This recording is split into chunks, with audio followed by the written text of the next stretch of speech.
Jack Lanning from Knoxville, Tennessee. I have a question which may not be appropriate for the officers of Berkshire to answer, but I think I'll ask it anyway. You focused on intrinsic value in your annual report, and you suggested that by reviewing the gray pages in the back that one could possibly come up with a value of intrinsic value for Berkshire. I've made an effort to do this, and I think I come up with a price-to-earnings ratio of somewhere around 21, which seems to be a little overvalued. I'd like to ask you, Mr. Buffett, if you would care to divulge what you believe is the intrinsic value of Berkshire, and if you're not willing to do that, do you consider the price of Berkshire at this level to be fair? Yeah, every year I get asked that in one form or another, and I always say that I don't want to spoil the fun for those of you who are working out the intrinsic value for yourself. You have all the numbers that we have that are key to it, and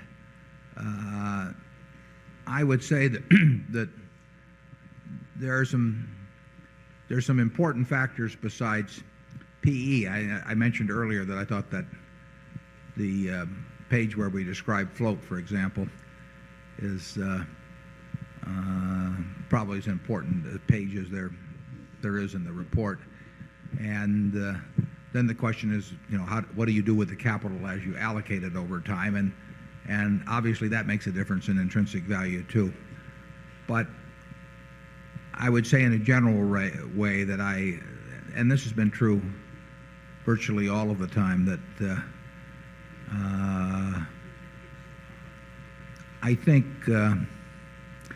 I would say that the intrinsic value of Berkshire in relation to I'll put it the other way, the price of Berkshire in relation to its intrinsic value, I think probably offers as much value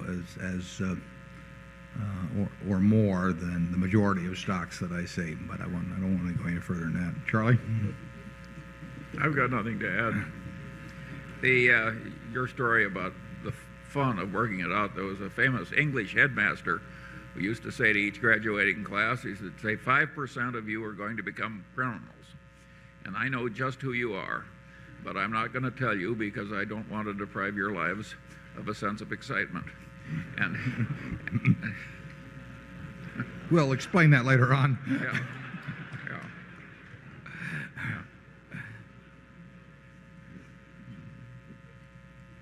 There's a lot more to there's more to intrinsic value, as we've discussed earlier, than just adding up what you think you can sell the pieces for at any given time, because it is a prospective figure. It is future cash discounted back to the present, and capital allocation is a good part of that. What you expect the float to do, for example, over time, would lead to a large swing in possible numbers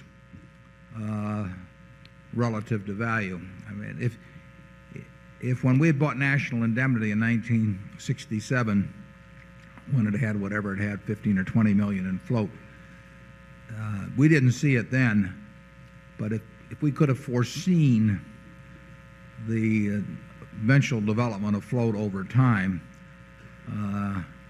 it might have turned out that the intrinsic value of National Indemnity was many multiples of what most people might have thought at the time, or probably what we thought at the time. Zone 1.